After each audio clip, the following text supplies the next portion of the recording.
To understand the sun in the 8th house, let's just stop for a minute and make sure that we're on the same page about what the 8th house represents. As you can see here, physically, literally, the 8th house is the part of the sky which is above the western horizon. And that's the reason why the 8th house symbolizes whatever it symbolizes. So the area of sky which is above a horizon is the area that's full of the wind and the rain and the clouds that erode the land beneath it. That's 8. 8 is above the western horizon, and 12 is above the east. Those houses are erosive to the symbolism of the house that's below it. So that means that the 8th house means what it means because it's erosive to the symbolism of the 7th. What happens in the west is sunset. So the 8th house signifies things which are erosive or subtractive from sunset. The first meaning of sunset is that the sun becomes invisible. You can't see it anymore, and darkness comes. You can't see things. So if we say that the 8th house is erosive or subtractive of invisibility, then we will understand what the 8th house really symbolizes.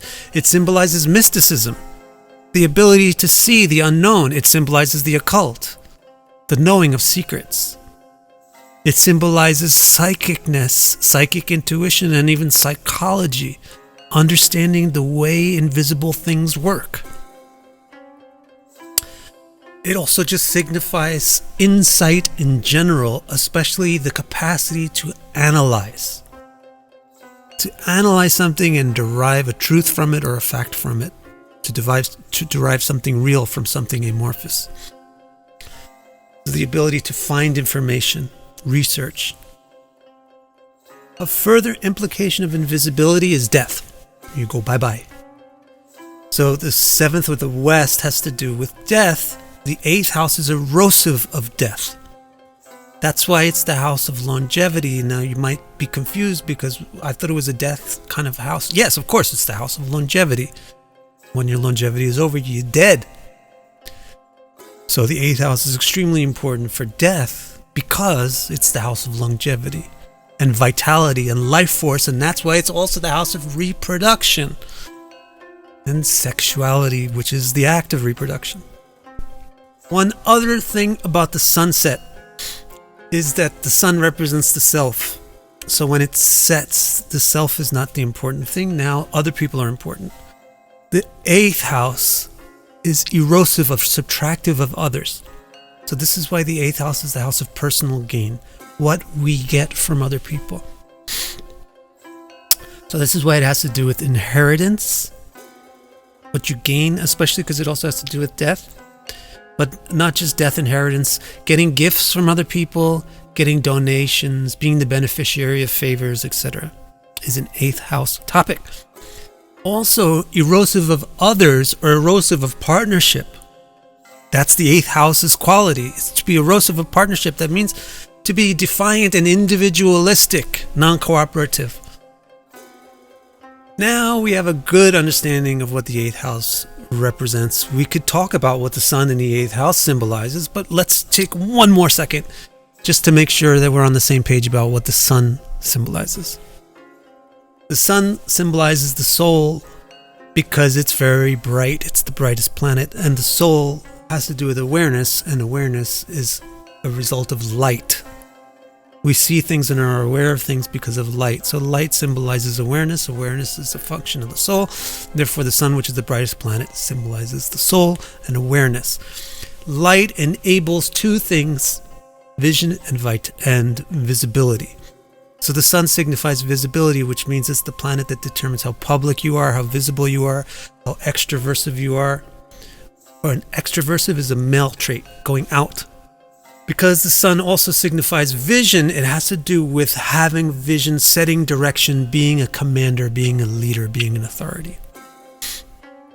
An implication of the soul being awareness is that the soul is also the center of identity. It's the core. Awareness is the core from which we experience. So sun represents self, ego, and self-esteem. The sun in general just represents core things, centrality, the stabilizing anchor in the middle of a thing. And finally, the soul, which is the source of awareness. Awareness is the key characteristic of life. So sun symbolizes life, life force, vitality, and therefore symbolizes health. Now we know what we need to know to be able to talk fruitfully about the sun in the 8th house. So let's compare the symbolism of the sun with the symbolism of the 8th house and where it sounds up together, where they're talking about similar things. That's what we need to focus on for the interpretation. The sun represents the self, and the 8th house represents the self because it's individualistic, because it's subtractive or erosive of others. So when the sun is in this 8th house, the interpretation is an individualistic person.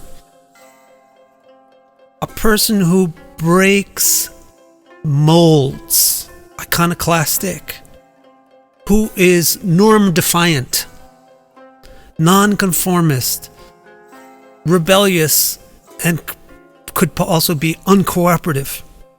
So some famous people with known birth times with the sun in the 8th house: Hugh Hefner, Tracy Lords, Edgar Cayce, and Adolf Hitler. Good examples of people that are rebellious: Hitler, nonconformist, unusual, individualistic. In particular, Hugh Hefner, his chart. Let's take a look at his chart. We haven't really looked at that before.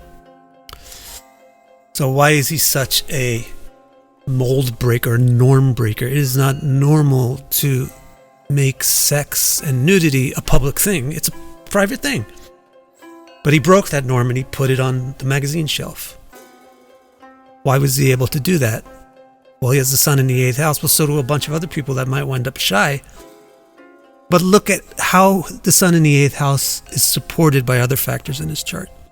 First of all, it's in Aries in the 8th house.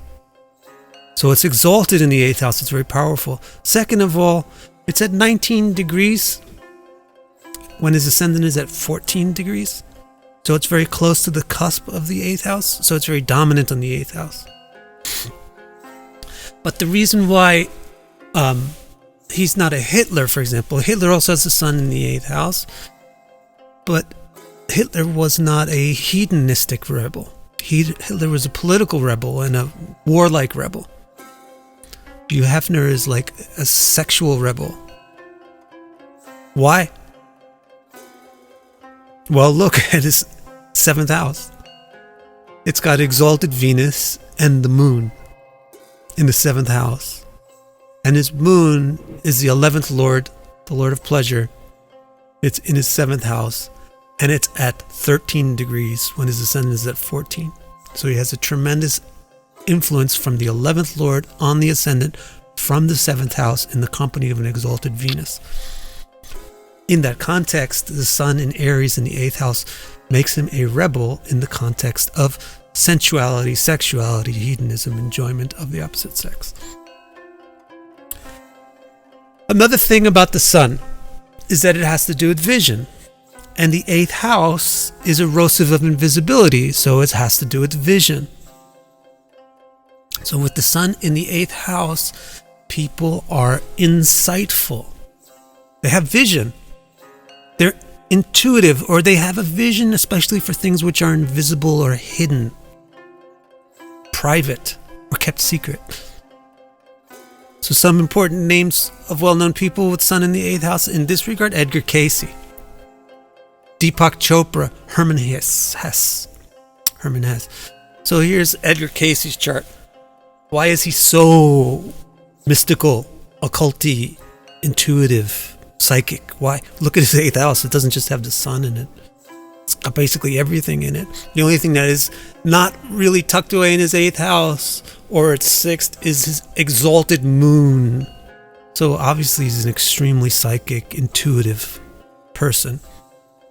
Also, that sun that is in his 8th house is at 28 degrees when his ascendant is 24 degrees. So it's really on the cusp of the 8th house, which means in whole sign house system, on the cusp means at the sensitive point of the house, very dominant in the house.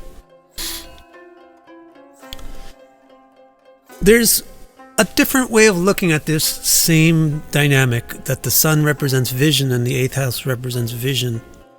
The sun represents vision in the sense of being pro-visibility, but the 8th house represents vision in the sense of being anti-invisibility, which basically is the same thing. So it has this positive aspect of making a person very insightful and intelligent. But it also has a weird twist to it, that it tends to make a person not see things which are obvious.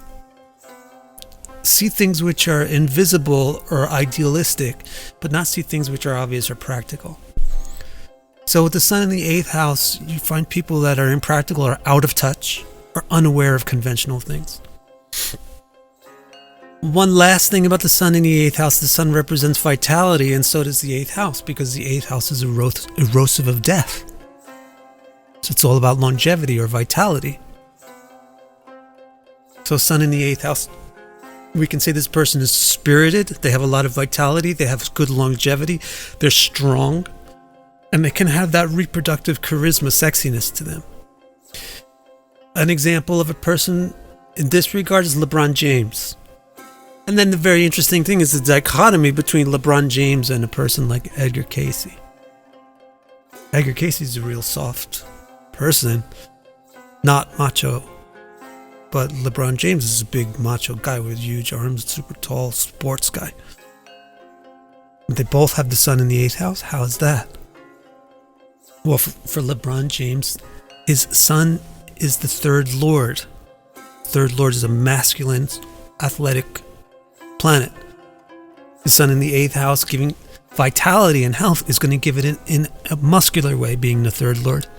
Also, LeBron James has the moon in Aries, the most masculine sign, whereas Edgar Cayce has it in Taurus, one of the 2 most feminine signs. Also, LeBron James has Mars alone in the 10th house. Edgar Cayce has Moon alone in the 10th house. Mars is the most masculine planet, and Moon is one of the most feminine planets. And finally, the real thing for LeBron James, sometimes you get this. LeBron James has the sun in the 8th house, so we can use him as an example of the sun in the 8th house, but it's not particularly dominant in his chart. With LeBron James, the key thing in his chart is that Saturn is in his 6th house. That makes a person really strong and powerful as a fighter. And it's at 25 degrees while the ascendant is at 26. Whereas Edgar Cayce, he did have an exalted Mars in his 6th house, giving him that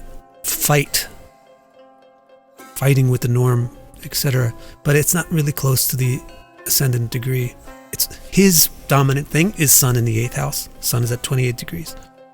LeBron James' dominant thing is Saturn in the 6th, but he also happens to have sun in the 8th, which gives him spiritedness, strength, health, makes him insightful, able to see through people's bluffs on the court, and defiant.